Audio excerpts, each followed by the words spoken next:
Assalamualaikum warahmatullahi wabarakatuh. Selamat siang teman-teman semua.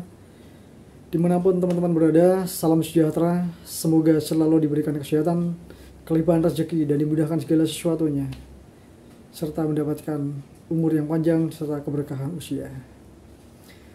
Teman-teman, di pembahasan kali ini kita akan membahas tentang sebuah gunung nih teman-teman. Gunung apa itu? Mungkin teman-teman di sini udah banyak yang tahu ya tentang Gunung Slamet. Nah, di pembahasan kali ini kita akan sedikit memberikan penjelasan nih sejarah tentang Gunung Slamet. Bagi teman-teman yang udah paham ceritanya atau mungkin sudah mengerti kisah sejarahnya seperti apa, apabila nanti penjelasan kami ada kekurangan, mohon bisa diluruskan dan dibetulkan. Sebelum kita lanjut videonya, sebelum kita menyimak rangkaian sejarahnya, alangkah baiknya nih kita subscribe dulu, kita like dan kita share bersama-sama apabila video ini adalah video yang bermanfaat untuk kita semua. Oke teman-teman, silahkan disimak videonya.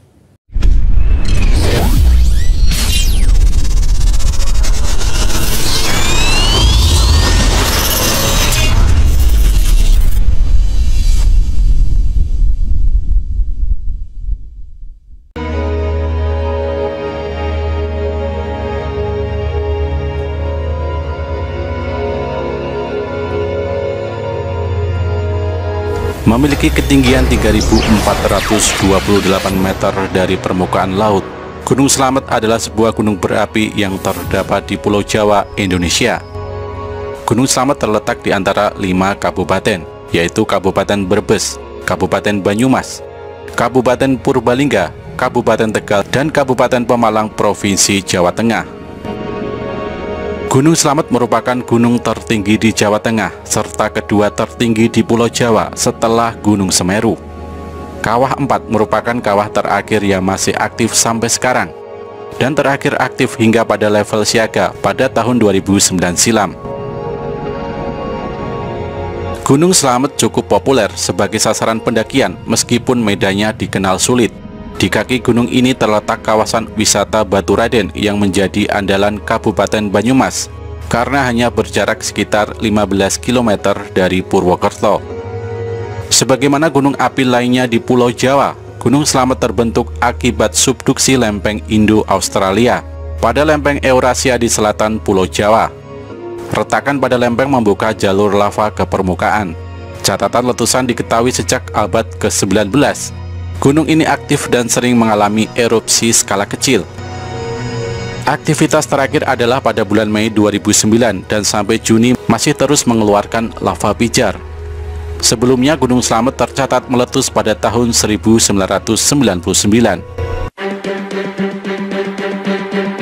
Pada Maret 2014, Gunung Slamet menunjukkan aktivitas dan statusnya menjadi waspada.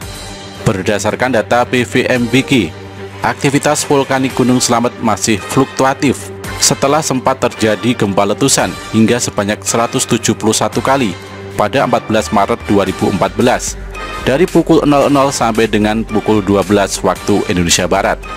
Pada durasi waktu yang sama tercatat sebanyak 57 kali gempa letusan. Sejarawan Belanda J. Noordween berteori bahwa nama Slamet adalah relatif baru, yaitu setelah masuknya Islam ke Jawa. Kata itu merupakan pinjaman dari bahasa Arab.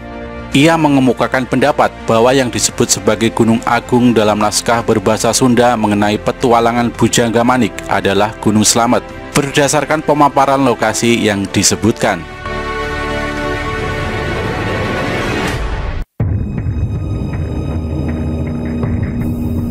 Berdasarkan cerita yang berkembang di masyarakat, Gunung Slamet pertama kali diberi nama oleh Syekh Maulana Maghribi, seorang penyebar agama Islam yang berasal dari negeri Rum, Turki.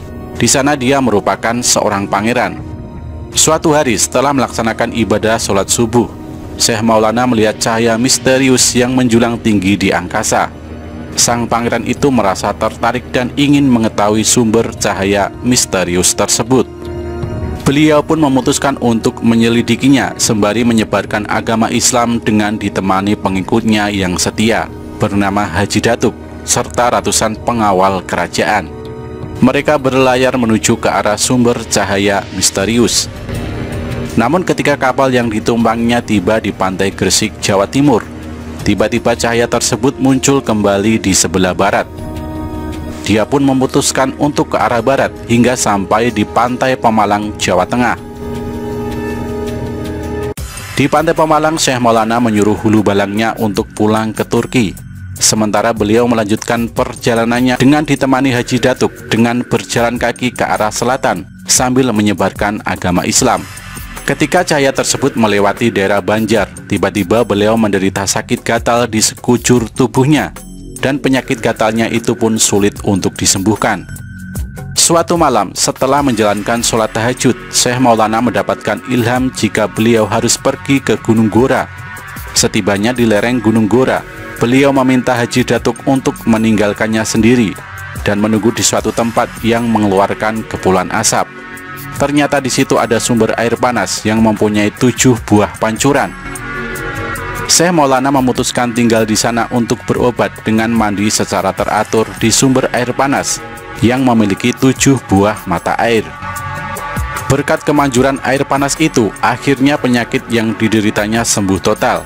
Kemudian Syekh Maulana memberi nama tempat itu menjadi Pancuran 7. Penduduk sekitar menyebut Syekh Maulana dengan nama Mbah Atas Angin karena datang dari negeri yang jauh. Kemudian Syekh Maulana Maghribi memberi gelar kepada Haji Datuk dengan sebutan Rusuludi, yang dalam bahasa Jawa berarti Batur Kang Adi atau Abdi yang setia. Sementara desa itu kemudian dikenal dengan sebutan Baturadi, yang lama-kelamaan menjadi Baturaden, yang dalam penulisannya menggunakan 1 R, yaitu Baturaden. Karena Syekh Maulana mendapat kesembuhan penyakit gatal dan keselamatan di lereng Gunung Gora, maka beliau mengganti nama menjadi Gunung Slamet.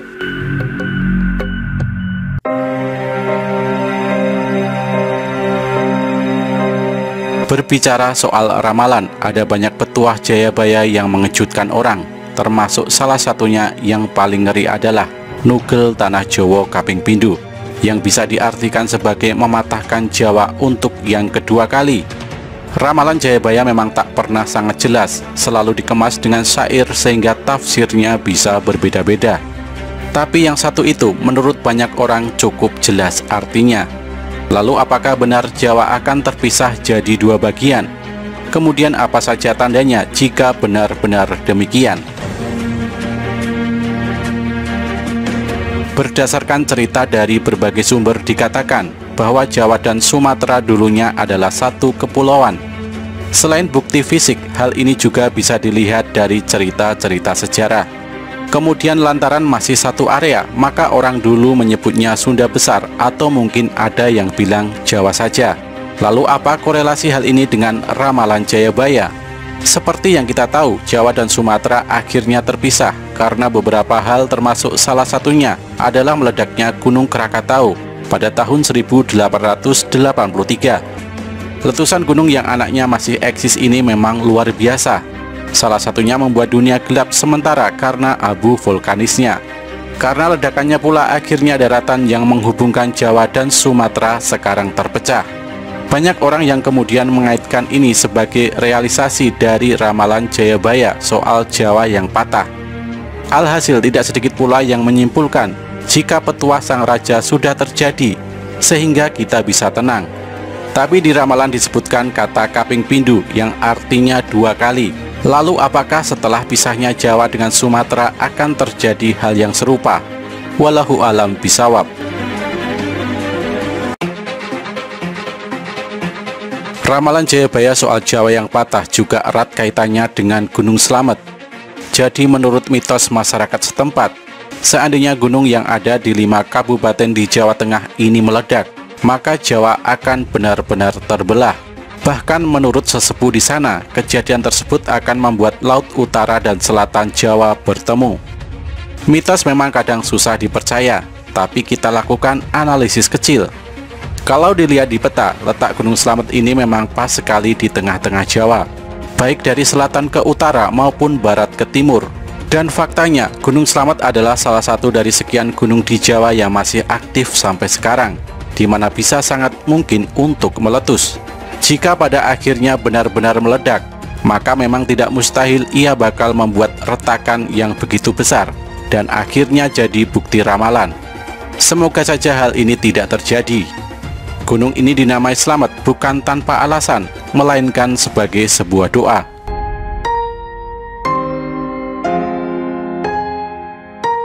Jika menilik kondisi geografis Indonesia, memang tidak dipungkiri, Jawa mungkin benar-benar bisa terpisah jadi dua.